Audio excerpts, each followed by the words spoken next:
Ever since the pandemic happened, the makeup industry has been a bit of a strange place. On one hand, we have the people who really leaned into makeup during COVID lockdowns and actually made a career out of their passion. TikTok really blew up during COVID, and that's where most of these new beauty influencers made a name for themselves. Macleod was working at Ulta pre-COVID and ended up blowing up and gaining over 13 million followers. We also had creators like Meredith and so many others who actually thrived during COVID and made their careers during that time. On the other hand, for most of us, it kind of felt like COVID ruined the beauty community. We were coming down from a lot of major drama, so many beauty gurus were laying low and burnt out, and everything felt really boring. There was no interest in new products, no exciting releases, and to top it all off, everyone was stuck inside, not going out anywhere, and not needing makeup. Cosmetic sales were down majorly from previous years, and we've been experiencing the after effects to this day. Major retailers like Morphe were shutting down,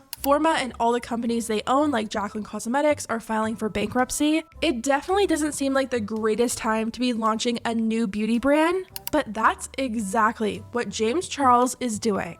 After years of being put on hold and delayed, the launch of James's makeup brand is just around the corner. What was supposed to be a holiday launch has changed into a spring 2023 launch, with James posting on Instagram writing, "My goal was holiday of this year, but unfortunately, it's not gonna happen because I'm a perfectionist and didn't get my formula approved in time.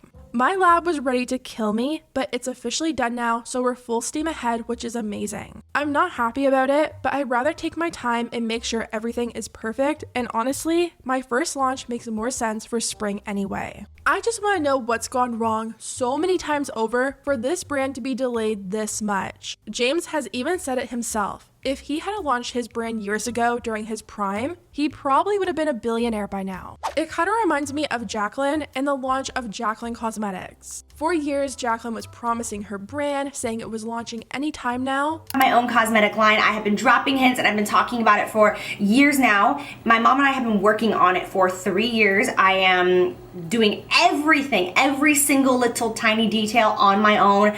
But it ended up being delayed for years. Jaclyn ended up launching in 2019, and now we know it's most likely because she decided to partner up with Morphe and scrap the idea of doing this whole thing on her own. I wonder if it was the opposite for James. In my video from the other day, we talked about how it was revealed that Jaclyn doesn't actually own her brand. Despite her claiming that she's the proud CEO and owner of her brand, court documents revealed that Forma owns 100% of the shares in Jaclyn Cosmetics. The only thing that Jaclyn was being paid for was the rights to use her name and likeness. She wasn't the CEO, she wasn't the owner, or anything like that. Someone left a comment under my video, and it really got me thinking. They said, "I'm sure that's exactly what James Charles wanted to do too, but he's too late. Morphe is done with his dreams of a brand that no one needed anyways." It really makes me wonder if maybe James was originally going to go with Morphe for his brand as well, and then they dropped him and he had to start all over again, and that's what's taken so long. Of course, this is just me completely guessing, and I'm not saying that's what happened, but it could explain all the delays. If that's the case, then I'm sure James is looking back now and he's probably really happy he didn't choose to do that, because Morphe is struggling right now and the whole bankruptcy thing seems like a huge headache. I'm sure doing a whole brand on your own without some huge company supporting you is probably extremely challenging, but I feel it's most likely worth it.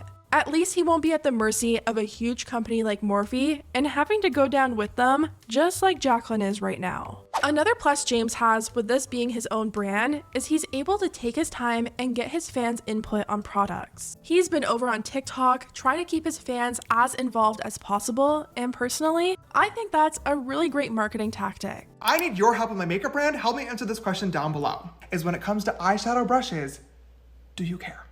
You can be real, you can be honest down below. This is a judgment-free zone, but do you care about the material of the hairs of your eyeshadow brushes? The reason why I ask this is because there's a very big difference between natural hair brushes and synthetic brushes, and both have their own pros and cons. His fans are gonna feel like they had a hand in his makeup line, and it's gonna feel more personal to them. James has been working on a blush palette, and he's been going back and forth with his labs based off of fan feedback. A couple of weeks ago, I showed you guys some blush samples that my lab sent me for my makeup brand, and today, I have an update.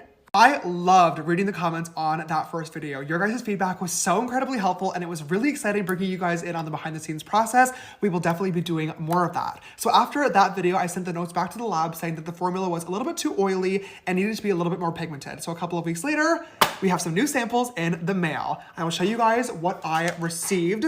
And James says that this feedback has actually been really helpful for him. I post all sorts of tips, tricks, tutorials, and all fun things, but I've also been posting a lot of sneak peeks at products for my brand that'll be launching in the future. And one thing that I have been documenting every single step of the way has been these blushes that I am working on. I have a cream and powder formula, and I just made a video because I got my final samples in of the formula, and they are good to go. I'm super excited. The blushes, full transparency, will not be the first launch. They are quite a while away, but it's just really fun for me to be able to kind of ask you guys for your opinions and feedback. And if I do it early enough, I can actually take those opinions into consideration when it comes to the formula, which I think is really dope. Actually, when I first posted these blushes, I was really scared they were too pigmented, and I could not believe the responses that I got of people saying, I better leave it exactly how it is. It's like perfect. I need a pigmented blush. I had already sent an email saying that I wanted to change the formula, but as soon as I saw the comments on that TikTok, I sent another one saying, never mind, they're good how they are, which I think is really cool. So obviously I'm making sure that every single product is perfect and has my stamp of approval on it, but it's also been really cool to get your guys' feedback and opinions as well, so I can make sure that the products are perfect for you too. And as late and delayed as this launch feels, I wonder if James has actually delayed this so long that things are finally coming full circle. Ever since this whole Lashgate drama, a lot of the OG beauty gurus have been coming out of the woodworks and getting back into makeup. Jeffree took so many months off of doing reviews, and because of Lashgate, he's been fully back to doing reviews over on TikTok. We are reviewing the famous Makeup by Mario foundation. Now, there is a lot of shades in here, but look at close up, you guys. It's almost like there is glitter in here, or mica. I know a lot of people have been talking about it. I think it looks stunning because I piss glitter. Even Tati said that she was finally feeling that spark for makeup again. I have been in a funk, and guess what? I don't know what happened, but like something happened. I cannot explain it, but I feel like resurrected back into the makeup life. Like I feel like, I want all of it. I'm so excited about it. Like I have not genuinely felt this excited about makeup in a hot minute. So my eyes are just like, I'm like, what's new? What's the old stuff? What do I need to regroup? What are we doing here? So I'm like back in Pat McGrath.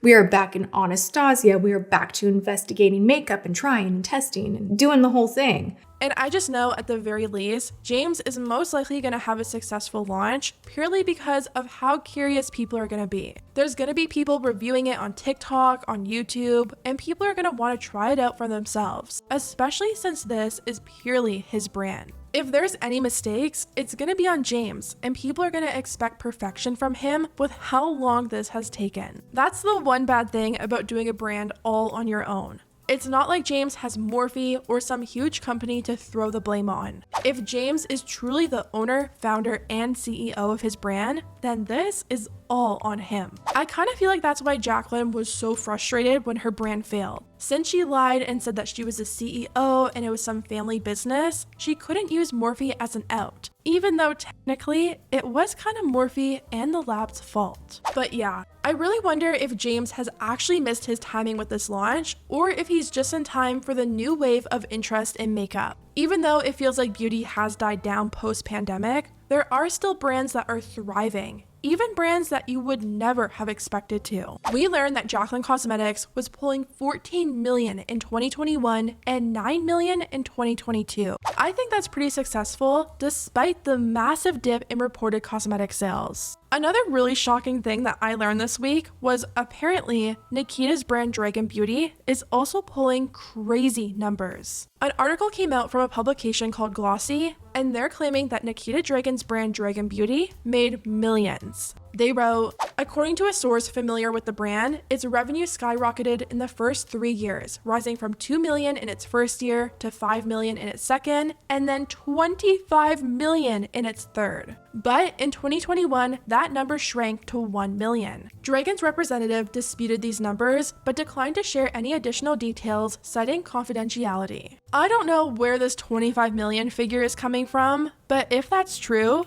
then James might actually have a little bit of hope for his brand. So yeah, I wonder what James' first product is gonna be, and I wonder how people are gonna react to it. We know that he's working on a blush and a fake freckle product, but that's about it. I think he'll have to launch something pretty big to get people interested, because to me, it still feels way too late. I'm sure he's still gonna have his dedicated fans supporting him and the people who are just curious, but a lot of that will fall off after the initial release. It's easy for your first launch to be a success, but keeping those customers coming back is a whole other game. Anyways, guys, let me know what you think about everything down below. Do you think James will be able to pull off a successful launch and go on to have a really well-known brand? Or do you think he's completely missed his timing with it? Has any of the new information about Jaclyn Cosmetics or Dragon Beauty and just how much they were making changed your opinion on the potential James has with his brand? Or do you think it's irrelevant and what he's done in the past will speak for itself? Let me know, and I'll see you next time.